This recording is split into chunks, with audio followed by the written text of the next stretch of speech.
Be the right club. Be the right club today. Yes!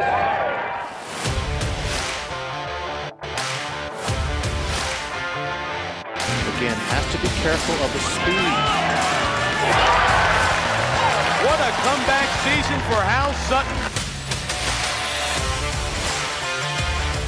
Come right back toward the hole. How about in? That's the second eagle he's made it for this week. 17 years later, Hal Sutton is the Players' Champion.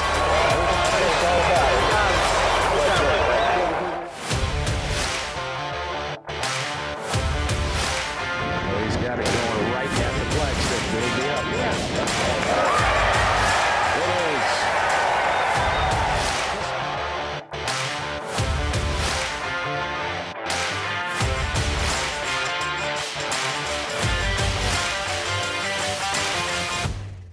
Hey everybody, welcome to another Be the Right Club Today podcast. This week's guest is a coaching legend, a golfing legend, comes from one of the most famous golfing families out there, Mr. Billy Harmon. Billy, welcome to the podcast. Thanks for having me, guys. Good to see you. Billy, Hi, Hal. we've How you spent doing? a lot of time together. Yes, we have.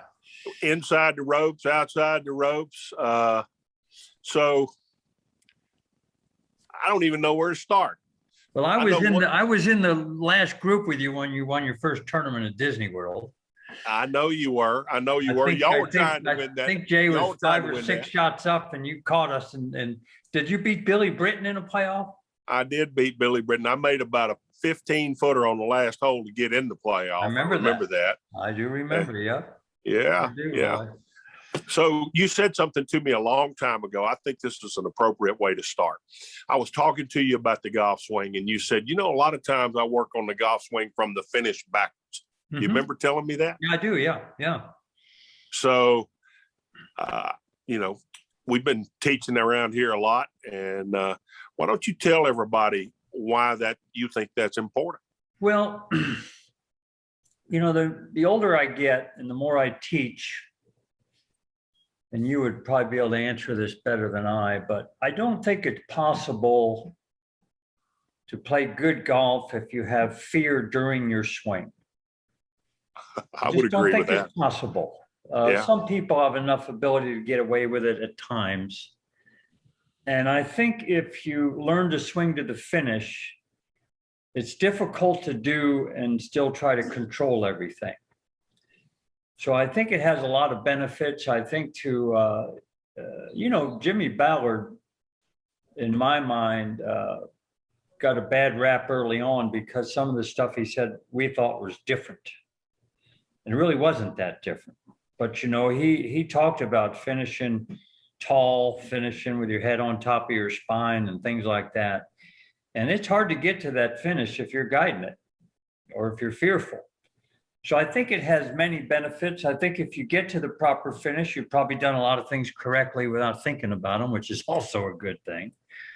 But I believe that to do it, you have to give up control. And that has to be in the computer before you pull the trigger. And I think that in observing people of your level and the amateur level, that one of the biggest things that keeps people from being any good at anything is fear of failure.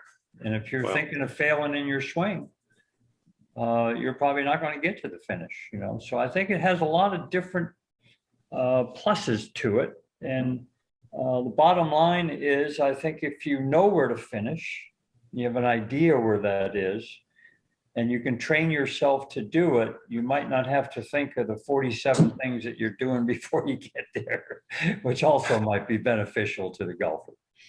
Well, you just made a statement on there that I absolutely love, but it's contrary to most every good golfer. You have to give up control. Yes. We spend our whole life on the golf course trying to put things under control. Sure. And, so there has to be, but I totally agree with you. You have to give up control in order to play fearlessly. And the problem is we have so much information now, and it's interesting and it's good and it's fascinating. But the swing takes a second and a half So how much of this stuff can you actually think about when you're playing? And so it seems to me, as I watched you guys, and I had a front row seat as a caddy to watch the best players in the world. I think that the best players have a connection to the club face. Mm-hmm. And if you know where the club face is, you're going to be a pretty good player. But nowadays we've got ground forces and all this stuff, which is fine. But I never heard a great player, you know, when you hit the shot at players, you know, I bet you weren't thinking about, boy, I engaged my glutes perfectly halfway down and I had the proper ground force at P5, you know, and, you know, I got a feeling that you were thinking about releasing that club and going right at the flag, you know. Well, I was thinking Obviously about playing good too. Well, Yeah. I wasn't thinking about controlling anything other than that club face, which you mentioned. Yeah. And, you know, to me, I mean, one of the things that I talk about in here and Chase does too, we love to see a player that knows where the club face is at. Oh, man. Because if he knows where the club face is at, he can fix most things and he can play. And you've seen that throughout your time as when you were a caddy, but also as a teacher. You know, a guy comes in or you're playing alongside a guy and he knows where that club face is at. He can kind of predict where that ball's going to go. And Well, the club face, for the most part, will dictate how people swing. You know, Lanny Watkins was more open face at the top and a releaser, and Trevino was closed face and a glider through the ball. My dad used to say if you taught Lanny to come down like Lee did, he wouldn't break 100. And if you taught Lee to come down the way Lanny did, he wouldn't have broken 100. So I think the club face kind of dictates a lot of what people do in their swing. And years ago, the older players, I think that's all they ever really knew about it. You know, they might think of a turn or something like that, but it was pretty uncomplicated, I think, the older players, and they seem to have owned their swing longer from what I've seen.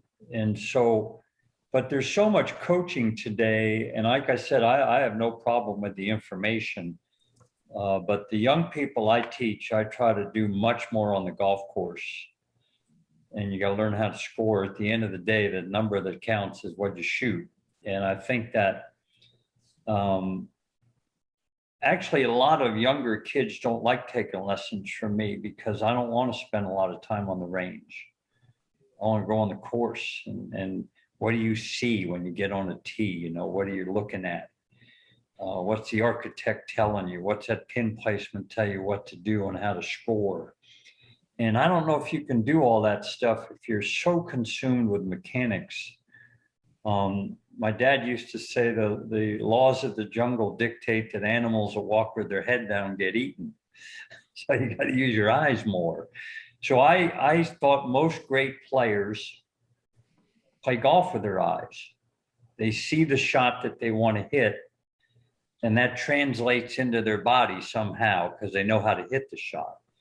And then they got to stay out of the way of it. And that's where the fear comes in of not. So I think it seems like nowadays, and you work with a lot of, there's 5,000 golfers that can carry a 320, you know, but they hit it 5 miles in the air, but they hit every shot 5 miles in the air. And they never vary, you know, they don't vary the shot and the shot selection. And so when they're on, they look unbeatable. But when they're off, they can't find the world with it, you know. And so I believe, and this is something that you did well in your prime, I believe that good players control the ball and everybody else, the ball controls them. So when you pick out the shot that you want to hit, then you have to let the control go and execute what you saw, the shot that you saw. So the more I look at good players, the more I think that they play with their eyes. They have good golf IQ. See, nobody's ever shot 72 under, so you don't have to shoot at every flag, you know. Pars are your friend in pro golf. Even in pro golf, they're your friends, you know. So I just find that the better players knew how to flight the ball when they wanted to, you know. I always thought as great as your shot was at the Players, I think he had a 5-iron at Riviera when you won the PGA. To that left pin, you put it in there, right geometrically in the center of the green. It was almost as good a shot as you hit at the Players. You might not have ended up as close, but for what you were trying to do at the time, it was equally as good. With a guy named Jack Nicklaus sitting in the clubhouse, because Jay played with him on Sunday. So I was on the course that day. So, and I know what a difficult shot that is to that pin, because it doesn't kick off the hill. No, it doesn't. You think it is, and visually you think it will, but it ain't going to go there, Yeah. So you had to see those shots before you hit them. Yeah, it was a longer shot than the one I hit at TPC. Yeah. And, it was, there's no greater setting than the 18th hole at Riviera, without a doubt. And, and then to have my idol standing up there waiting on me to get in, and it was a memory that I'll never forget. But, one of the things you talked about, and I want Chase to chime in with what he thinks, but I talk all the time about flighting irons. Until kids learn how to flight an iron, they can't predict where it's going to come down. And that's what you've been talking about. Yep. And, we push it hard in here. And Chase? Yeah, Billy, but I know how I want your take on this too. Do you guys think that it's a lot of it is the technology? A lot of it's not say technology, but it's more the equipment. You guys had to, with a lot of balls, you had to, right? You had to you'd hit the low risers, and now, I mean, obviously we can launch it lower, we can do stuff, but the ball doesn't spin as much, and it almost makes it easier to just, a Tony Finau or these high ball hitters can hit it at a certain angle and not spin it and get away with it every time. Well, I definitely think they're a product of their equipment, and it's not their fault. I mean, if we grew up with this equipment, we'd probably play the same way. But I like what Asinger said one time. He said, great players hit their short irons low and their long irons high. I thought that was a great analogy, or at least they had the ability to do both. We do see quite a few more 3/4 follow throughs. I think we're seeing more of those at the pro level, and they're flighting the ball differently. I always thought it was interesting, Hal, and you played with him more than I, but when I caddied for Jay, for some reason, he got paired with Jack quite a bit, maybe 20 times, which is a lot. And Jack wasn't a guy to knock it stiff. He always hit it pin high. And I think to hit a ball pin high, you have to have control of the trajectory. And so Jack wasn't the type of guy that was going to flag hunt every hole. He hit the club that would hit it pin high, and he was very rarely going to short side himself because of it. And so he took that ability to flight his irons, and nobody could hit a long iron higher than when he wanted to hit the ball the right distance. And to me, that's the key to being really good iron players. Can you hit the ball the right distance? Hogan told my dad, if you hit a shot right at the flag and it went 40 feet past the hole, that's the same as missing it 40 feet left or right. And so I lost Hal there for a second. Yeah, I'm coming back. Okay. And so I think hitting the ball is really hitting the right distance, a big thing. But to your point, I think the older players had to have more shots because the ball curved more and it went shorter. And, everybody talks about how much further it went, but what if they narrowed the fairways percentage-wise to how much the ball curved less? So you guys were hitting it shorter and it went crooked. They're hitting it longer and it's going straighter. And still, you see a lot of bad drivers out there, really. Well, and that's what I was going to say too, Billy. Like, we have so many people that come in here. I mean, I hit my irons great, drivers all over the place. I personally, I could stake my flag down on this argument and say, I don't think drivers go straighter. I think they're easier to launch high and far, but I think that, I mean, fairway percentages are lower now than when Hal played. We looked up that stat a couple podcasts ago. Some of it's the distance, obviously. It's going further, so it is going to go a little bit further offline. But, I mean, there's so many guys that come in here and can't hit their drivers at all. And that could just be bad golf swings, whatever. We're trying to help them with that. But sure. I think, to your point, if they make it too narrow, obviously that's what Bryson did at the US Open 2 years ago. He just bombed it farther than everybody else. Everybody was hitting in the rough, so he had less club in.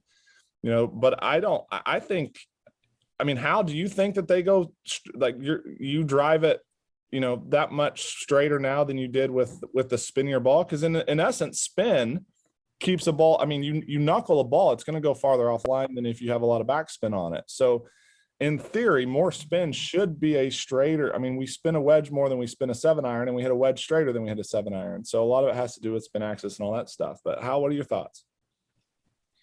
Well,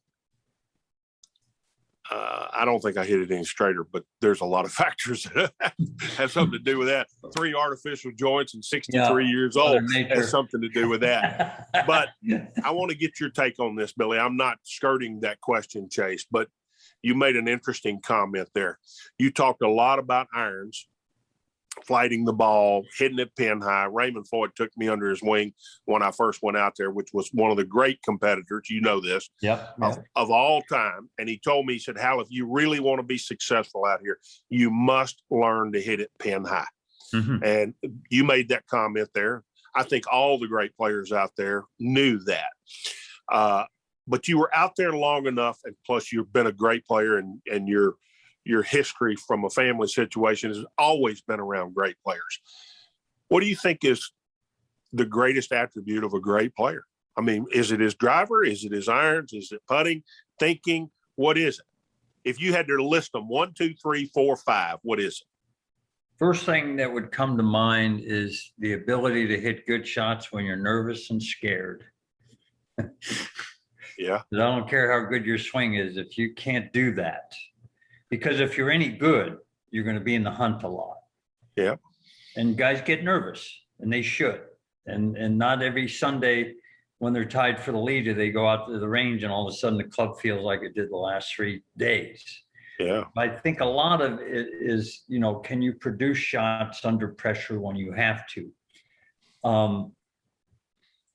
Driving doesn't quite seem to be as important as it used to be, but I thought the display of golf on the back 9 on Sunday at the U.S. Open at Torrey Pines was sickening. Every great player other than Rahm drove it like a seed gun. Not one of them. No, not really. Now, when DeChambeau said he was unlucky, well, he hit a 7-iron 40 yards to the right of the green on number 11. Now he's hitting a 7-iron from 235. Mm-hmm. Number 12, he drove it 50 yards offline. 13, 50 yards offline. I just don't think the old timers were to hit shots that bad. I think that they would have had a swing where they would understand the importance of getting it in the fairway. And I just, you played Torrey Pines. Justin Thomas, wonderful player, drove it out of bounds on number 10. I didn't even know it was over there. Yeah, I didn't know there was one either. So far offline, it's beyond comprehension almost. And so, and then I watched Memphis. Guys were just spraying the ball, sowing the ball all over the course. But not one of them had kind of a low slider or, I don't know, something to squeeze it out there when you had to get the ball in play. So I think the ability to get the ball in play when you have to is a big deal. You got to have that swing. Trevino wouldn't have hit those drives. That. Arnold wouldn't have hit them. Mm-mm. Jack very rarely under the gun hit drives sideways. And nor did he swing hard at it under the gun if he didn't have to. So I think, but I don't blame the players because this is how they grew up. You guys are working with them from this high. They're swinging as hard as they can, But the problem is there's now 5,000 of those guys, where before there wasn't 100 of them. So how are they going to separate themselves? So I think that the really great ones manage themselves better, and they manage the shot that they were playing better. I don't think we talk about that enough in instruction because we're so enamored with the distance and the numbers and all that stuff. But how do you see the game? How do you manage yourself? Frank Beard, the old pro, I see Frank a lot. He's probably the deepest thinker I've ever talked to in golf. I don't know if I've ever talked to anybody deeper. And he was good enough to be a leading money winner in the 60s, with Arnold and Jack and Casper and Trevino. So he beat them all for a year. And he talks about all the time are you able to check in with yourself at the existing moment of the shot you're hitting? Now, he said, everybody laughed at me because I drew the ball all the time. Well, I couldn't hit a fade, so I never tried to. But when the pin was in the right, you see, I always missed it on the green. And I let my putter make some pars. He said, I had the ability to check in and say, okay, what shot do I think I can perform right here, right now at this moment? Hard to do under the gun. You've been there many times, you know. Instead of just taking something and swinging as hard as you can and hoping the earth comes underneath it. But he told me one time that he said anybody that ever played the tour could shoot 66 on Thursday, the same day that Jack shot 66. But a funny thing might happen on Friday. They'd get out on the range and they didn't have it for some reason. That happens. Well, Jack would own that and say, well, I'm going to shoot 70 or 71. Stay in the tournament, where the other guy would panic and shoot 76, you see. And then Jack would find something Friday afternoon and shoot a pair of 68s and win. Frank said, in my mind, he won the tournament Friday when he knew he didn't have it, but he had plan B. He could flight down some irons, hit some different shots, as you know. And so he, rather than shoot 75, he could figure out a way to shoot 70 or 71. And so I don't think we talk about, you're all good when you're good. I mean, Yeah. but what do you shoot when you're not good? So I think the great players have a way of getting it around when they didn't have their best stuff. You know, Tiger talked about it a lot. It kind of bothered us early on when he said he had my C game. You know, everybody, that guy's an arrogant. Well, he won enough tournaments. He was telling the truth, you know. And so I think the best players know how to score when things don't feel right. It's a hard thing to teach. Yeah, I was gonna ask you, Bill, how do we develop it? Good question. I think all the younger players that I've talked to, like I said, I do almost all the teaching on the course now with them, because all they want to know is the numbers, and all I want to know is, can you spit in your glove and make a 4 on this hole? You got to make a 4, you know. And so I think that you got to do it more on the course. I try to ask them, what are they thinking? When you get on this hole, what do you see? I try to get them to participate in it, because I think that at some point you keep getting to the next level and the next level, and pretty soon you better be able to manage yourself, I think, pretty good. See, I'm not one of those guys. Everyone said John Rahm's got to calm down. No, he doesn't. That's his fire, man. That's who he is. Now he has to learn not to let that be a negative, but to tell John Rahm to act like Chip Beck wouldn't be any good, right? That's who he is. He demands a lot of himself. So that fire, if it's directed in the right way, could be a good thing. But to tell him to all of a sudden be a zombie out there, I think would be the dumbest thing he could do, you know? Yeah. I never met anybody any good that didn't get mad. Yeah, I would agree with that. Not one guy that I ever met. Now they show it differently, but you walk the fairways with these guys. Just because Jay Haas wasn't a club thrower, he was talking to himself pretty harshly. Yeah. So you made a comment there that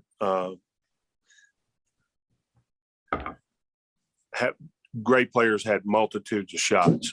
I've tweeted out something not long ago that literally we all carry 14 clubs in our bag, but figuratively, the best players in the world have 50 or more clubs in the bag. You're right. You would totally agree with that, wouldn't you? Absolutely.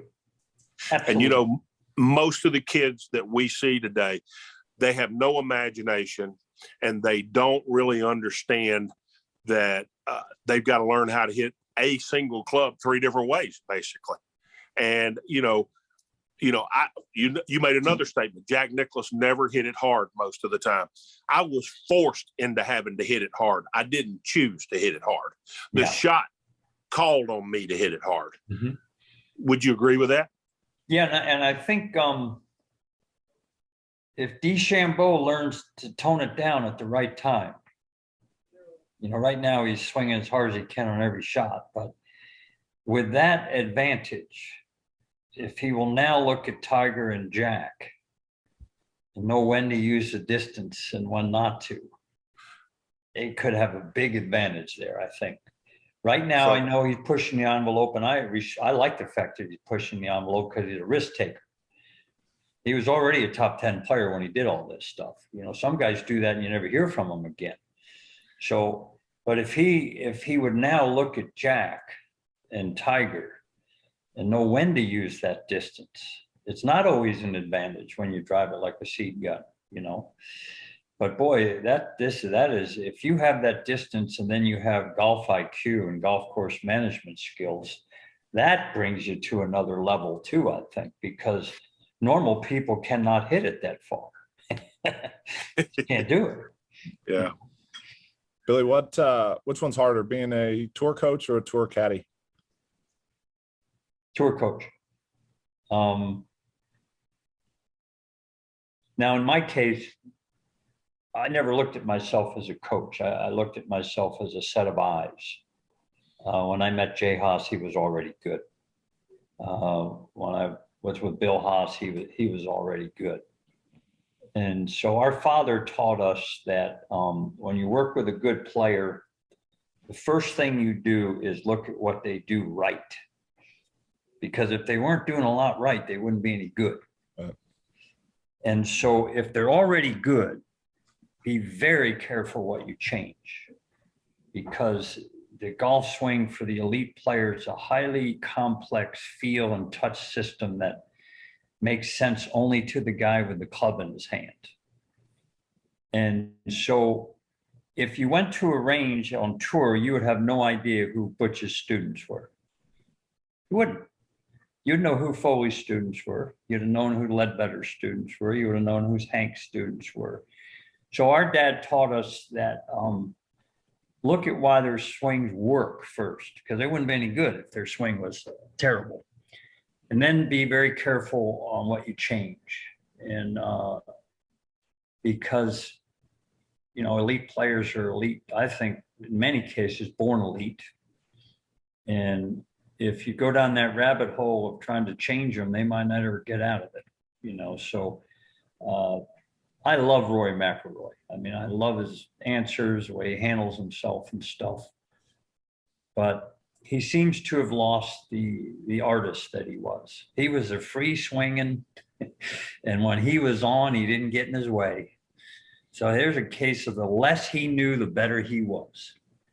And now he's had, I've never heard of a great player, and boy, he's great, I think, that had 6 or 7 putting coaches by the time he was 30. Like Butch said one time, whatever happened, hit it, aim it on the right edge and hit it the right speed. When did that go out of fashion? You know? You know, you read it, you aim it, you hit it the right speed. When did that become out of fashion? And so I think what happens is, as a coach, if you have someone that's really gifted and they do it their way, you got to be real careful not to coach the genius out of them. Barney Adams, a club maker, said something real funny to me one time. He said, great players can make 2 + 2 = 5 work. Doesn't have to be 2 + 2 = 4. So you look at a guy, I don't know, he was a little bit before you, Hal, but Hale Irwin hardly ever hit bad shots. Yeah. I played a lot with Hale. He could start the ball on line. My dad used to say, good players start the ball where they want to. Nobody ever said swing like Hale, right? Bernhard Langer, look what he's done. No one ever uses his swing as a model, but we got Robert Rock and Ann Van Dam and Grant Wade, all good players. Don't get me wrong. This isn't a personal thing on all of them. But you're telling me their swing is better than Hale Irwin's? I say it isn't, because the ball says it isn't, and the record says it isn't. So what is a good swing? You know, Lee Trevino, there's a good swing. So does this go back to, it's a mind thing? They, you know, Robert Rock and Ann Van Dam, they can out hit you on the range. Hal says it all the time. Lots of great guys on the range looked awesome on Wednesday, but they missed the cut on after Friday's round. So is this you mentioned? I don't think swings win golf. I think people win golf tournaments, not swings. Right, and you guys both mentioned. That's what I think. You guys both mentioned. Hal was a winner in college, won the amateur, winning. There's something about winning. and nobody ever said swing like Hal, No, they didn't. Nobody ever said swing like Hale Irwin or Bernhard Langer or guys like that. And so I think ultimately Jay Haas told me a story recently that he had a friend whose son went to Clemson, but he couldn't make the traveling team, and would Jay watch him hit balls? And so Jay told him up front, I'm not a teacher, I'm a player. So I'm going to look at you through the eyes of a player. And he said he was like everybody else. He could hit 9 miles, but way up in the air, and the good ones look good, but the bad ones were off the charts. But he never varied anything, nothing like you talked about. He had 14 clubs, not 50. So I think he said to him, now when you play practice, do you beat the guys that you play with as much as they beat you? He said, oh yeah, sure, And he said, but they're on the traveling squad and you're not. So there has to be a reason for that, The reason is that they can learn to hit it good when they're nervous and scared. Because if you're beating them in practice, they're not better than you. But when the gun goes off, right? Jay at age 67 lost by a shot last week. Yeah, sure did. Says the good news and bad news. Good news that I played good. The bad news that I played so good, I'm going to see if I can keep doing it. Good for him. But anyway, and as Hal, and he said to this kid, he said, I've just come to the conclusion that you've got to work on things that you're going to work on the back nine on Sunday. And if you're not going to think about it on the back nine on Sunday, don't spend time working on it, which I think is pretty good advice. And he said, so I'm not a technician, I think you have to figure out why you can't play under the gun like the other 5 guys do. And I don't know if I can figure that out for you. I think it's something that's in the mirror. I tell myself all the time, just because I'm nervous doesn't mean I got to hit a bad shot. It actually means that I'm playing good and I got a reason to be nervous, and that's your reward. If you play championship golf, you're going to get out there and there's the whole world's going to be watching, and some days that club doesn't feel good at the top, and, and you got to figure out how to advance that thing forward, right? And if you can't do that, it's going to be hard to last, I think. Because everybody's good is good. It's just, what do you do when it isn't good?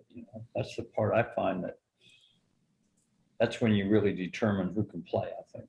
So every guy that plays the tour, their best shot probably equally as good as everybody else's. No doubt about it. But the truth is, the guys that are better, the top players, their worst shot is not as bad as the other guy's shot. I agree with that. And it's usually more well planned out and well thought out. Yeah. I like to ask players, and I'll ask you this, and it's not a negative question, because to me, I want to learn, what is the one tournament you could be driving down the road and you think of a tournament that you lost that just puts a knot in your stomach every time? You have one? Yeah. What is it? Kingsmill, 2 weeks before I won Riviera, I had a 6-shot lead going in the last round and let Calvin Pete beat me, and not because he played so good, but because I played so bad. And, it just bore a hole in my soul, basically. I think it's really the reason why I won the PGA after that, because I didn't want that to define who I was. Now, do you remember going out there and making bad decisions, or you just didn't have it, or? I made a couple of bad golf swings, and it started me to thinking about what could happen. Sure. Instead of what I was going to do. Yeah. And, I got on the roller coaster of it going the wrong direction, and then I started overcorrecting. Yeah. And once I started overcorrecting, it just went from bad to worse. And, everybody's felt that at times. And I did not sleep that night after I got through. Mm-hmm. I shot 60 the next day at Cavalier Club at Virginia Beach. And, I with no sleep, but I had to go do something about it immediately. And so, yes, I've had that round. No, I think all players have it. They have a tournament that was theirs and they didn't handle it. You know, and that's part of, I tell all the young kids, if you can't handle adversity, you better get up to another sport, man. Because this is tough. It's a tough game, boy. And you're going to have, you know, you play long enough, you're going to miss 3 or 4 cuts in a row and wonder if you're ever going to make a cut again. You know, it's just the way it is. And if you can't get over that, that's why I've always admired the guys that lost it and got it back. You know, a guy like Steve Stricker, or guys that can last as long as Furyk has at that high level.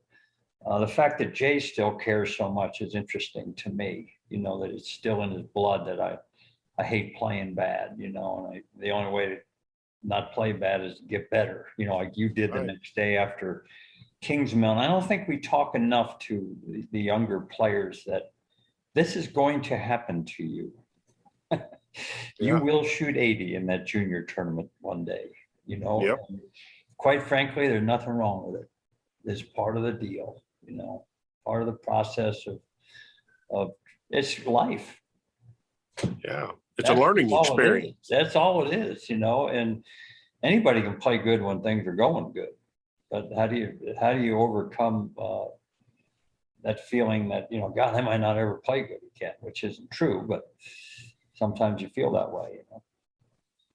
You know, Billy, I keep going back to this thing, like, how do we teach it? How do we coach it? How do we get those players? How do we develop mentally tough players like a Hal Sutton or a Raymond Floyd? Because, you know, we all know players that aren't.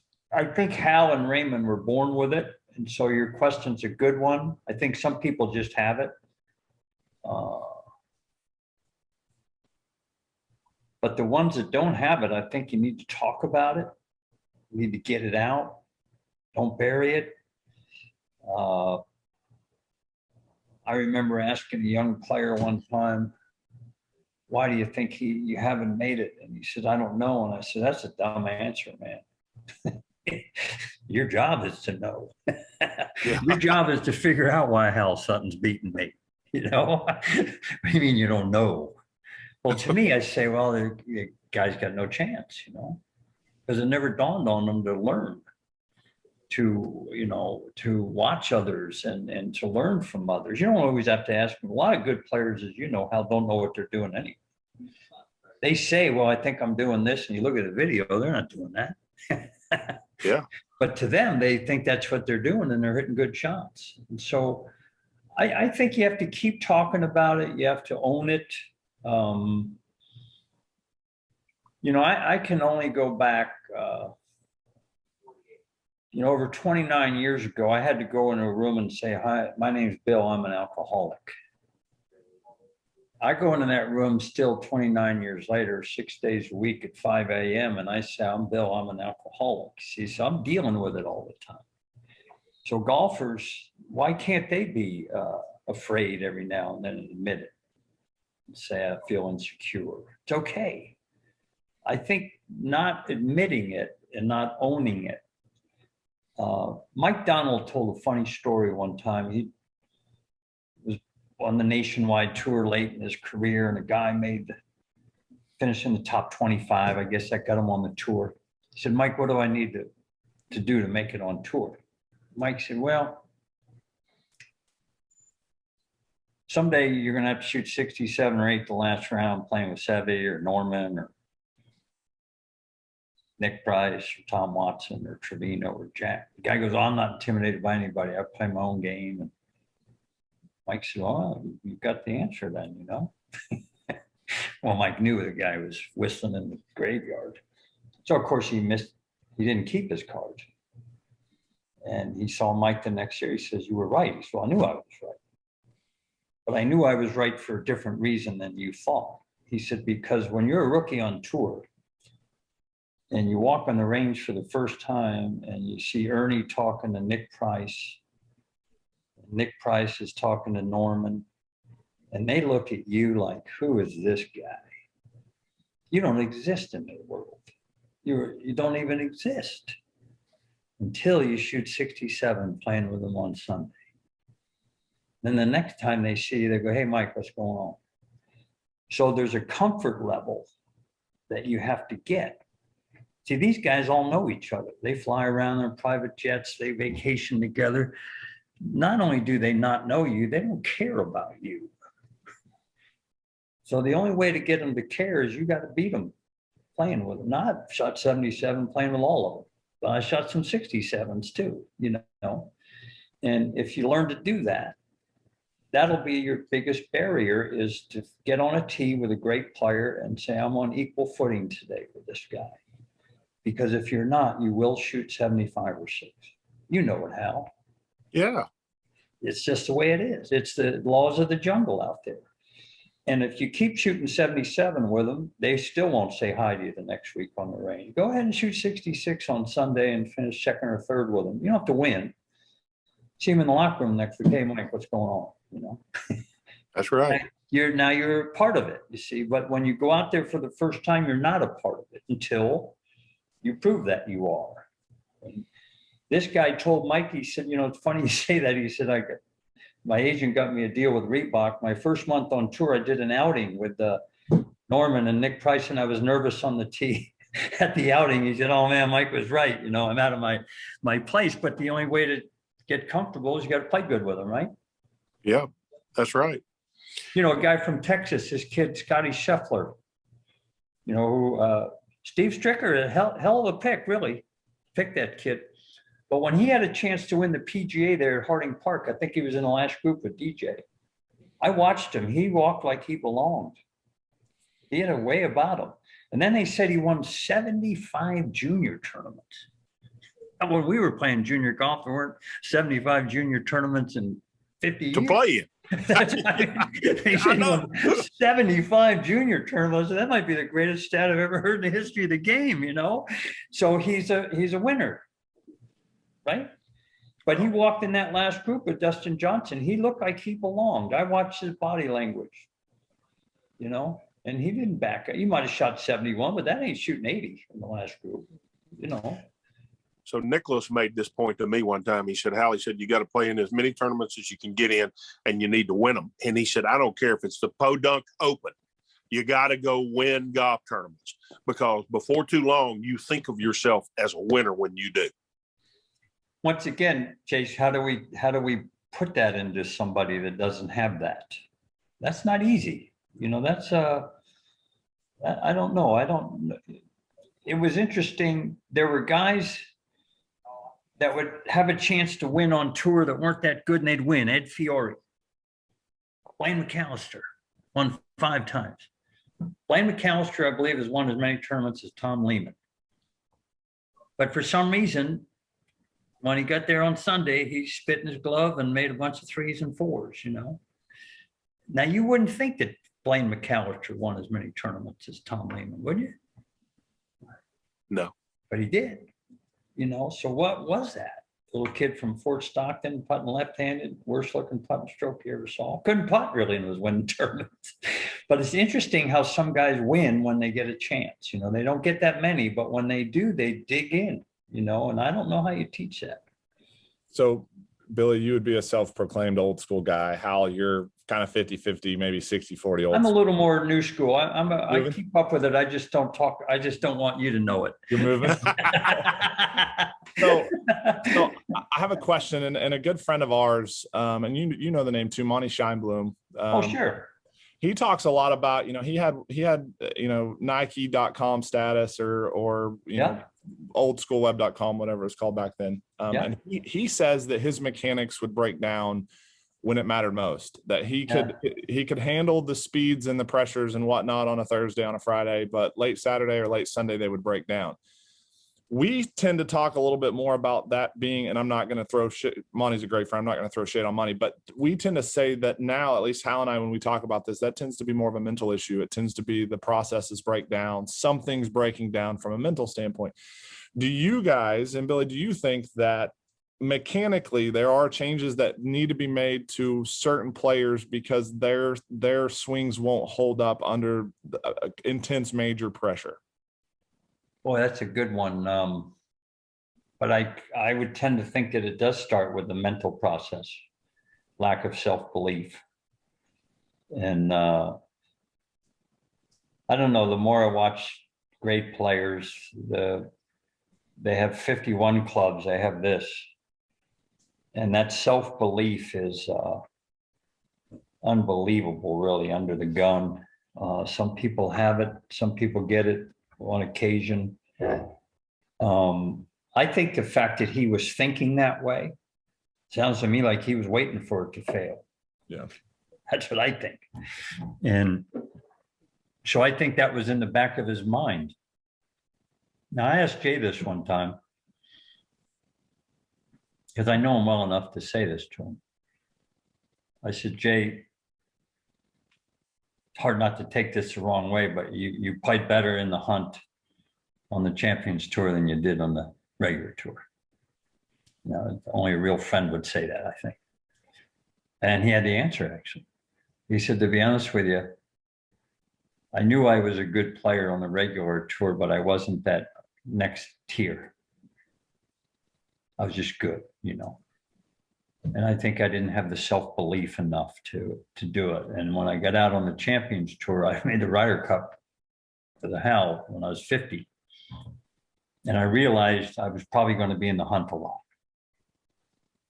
And I realized that I could, you know, I was always a conservative player. I was a short hitter. You know, I realized that I could probably figure out a way to finish third or fourth in a lot of tournaments. And everybody's going to say good playing, but I'd be the only one to know that I didn't have the you-know-whats to do it.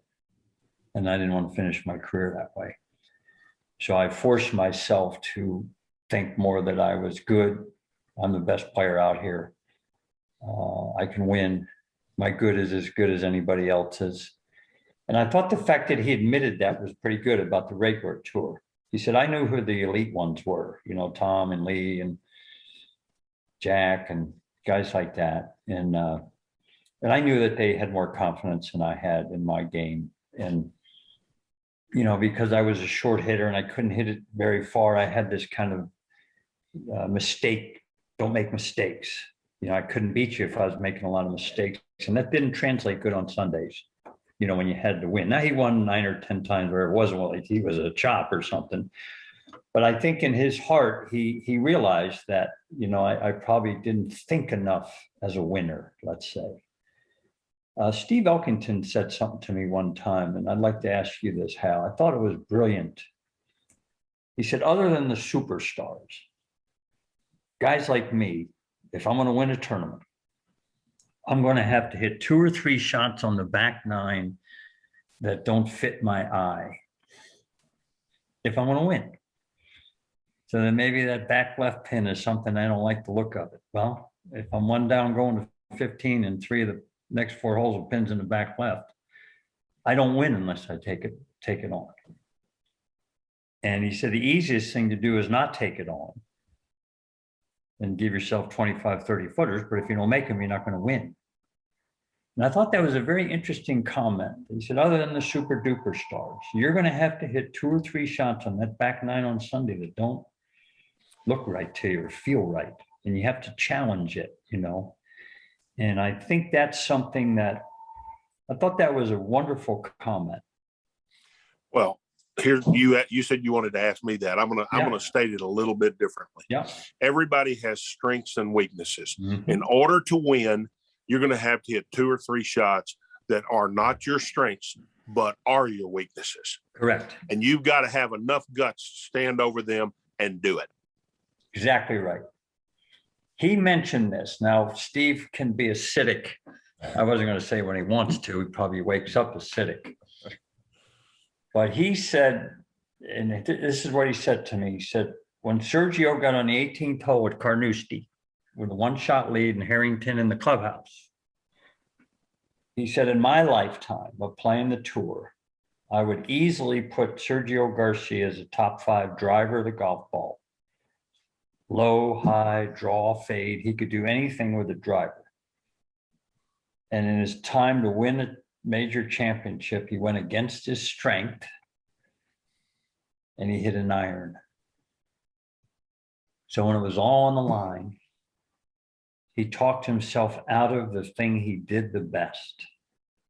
Made bogey, went in a playoff, I think it was 4 holes or whatever, came to that hole 2 back in the playoff, then hit driver, 8-iron about 12 feet, but it was too late. And it kind of went almost the opposite. So his thing was, why under the gun would you go away from the thing you do the best? See, that's not your swing, that's you, right? That's your course management or your managing of yourself. And I'll guarantee you wouldn't have laid up. Manny Watkins wouldn't have laid up. Johnny Miller wouldn't have laid up. A lot of guys would have said, you know what? Hey, this is great. I hit a good drive. I'm winning the British Open. Well, another example of that at the British Open was Tom Watson putting it when the ball went over the green when he was 60 years old. One of the greatest pitchers and chippers of the ball ever in the history of the game, and he went against his strength. Pressure does funny things to all of us in all walks of life, you know, and we're always afraid of doing stuff because we might fail. Tom's a human being, you know, and we tend to think that these guys aren't human. When you were going good, oh, Hal Sutton's, he's not human. The hell he isn't, you know, he's really human. No, I mean, but they all are. And I say this all the time. The great players, when they're playing good, make golf look easy. It's not easy. What they're doing is not easy. I think Dustin, I was at the Open at Winged Foot as a volunteer. It's the only way I can get on the grounds. And I think DJ finished 5th or 6th. And somebody said to me, what happened to DJ at the Open? I said, he played good, had a good tournament. So what do you mean? I said, what do you mean? 10 billion people on the planet, 4 people beat him. I said, what you think is what he does is easy to play golf like that. It ain't easy. And the reason I think he did great at the Open is he didn't have it, see? And he still figured out a way to finish 5th or 6th. So to me, it was a great tournament for Dustin Johnson because I know how hard elite golf is. Look at Justin Thomas. He's been getting in there a lot and not winning. And I look at him and I think he wants it too bad. Does that make sense to you? Yeah. He's not choking. He wants it so bad that he can't let it come to him. Does that make any sense? It does. I think that to me, that's not choking. I think he wants it. I think Jordan Spieth early in his career was that way. He wanted it so bad he didn't, you know, he couldn't figure out how to get the, you know, he lost. He was in the last group of the Masters and the Players Championship as a rookie. How good is that? And because he didn't win them, everybody says he's a choker. I say he's not a choker. I said he wanted it so bad he just didn't know what to do with the energy. Yeah. Well, he wasn't afraid. I say it all the time in here. Winning runs into you. You don't run into winning. You keep doing the same things right, and it's going to run into you. Absolutely. Eventually. Absolutely. What a great line. See, I love that thing, you know, the difference between the way Steve, you know, your strengths and your weaknesses. You know, at some point in time, now, I don't know if I've ever told you this, but when you did beat Tiger, which, you know, of course, he's mouthing off to Tiger. He says, you know, Hal, you'll drum him today because he doesn't have the short game, you know, around those greens. You know, that's not his strong suit. And when the tournament was over, Tiger said to Butch, he didn't need a short game. He hit every green today. I beat him with my strength. You gave me bad advice, Billy, Butch. This is one of the things that I kept telling myself that day. I have the advantage because he's going to outdrive me on every hole, and I'm a better iron player. So I'm going to keep the pressure on Tiger. That's which right. I did that day. Yes, you did. You did. So, but you knew your strengths, you know. Everyone says, you know, Tiger had a better short game than Jack. Played a better short game maybe than anybody, but Jack didn't need the short game like Tiger did. Right. Jack well, Billy, a whole lot of greens. We appreciate you being on here. Anytime. You've been part of the greatest family in golf. And I've been lucky there. Well, your knowledge, though, has come out clearly on this podcast. Well, let me end with I've told you this before, but about in the last 4 or 5 years, I asked Jay Haas who the best captain he ever played for in Ryder Cups, President's Cups. He said they were all good. Bill, he said, my job was to play. They were all good captains. They all wanted to win. They did everything they could to win. But I'm going to tell you who my favorite was. It was Hal Sutton. And I said, why is that? He said, because he wore his patriotism on his sleeve. Everybody thinks I'm going to tell you that Hal wasn't a good captain.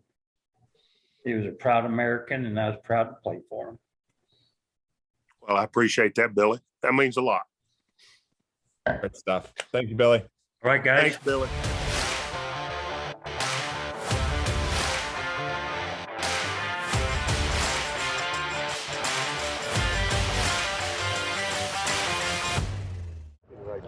Be the right club today.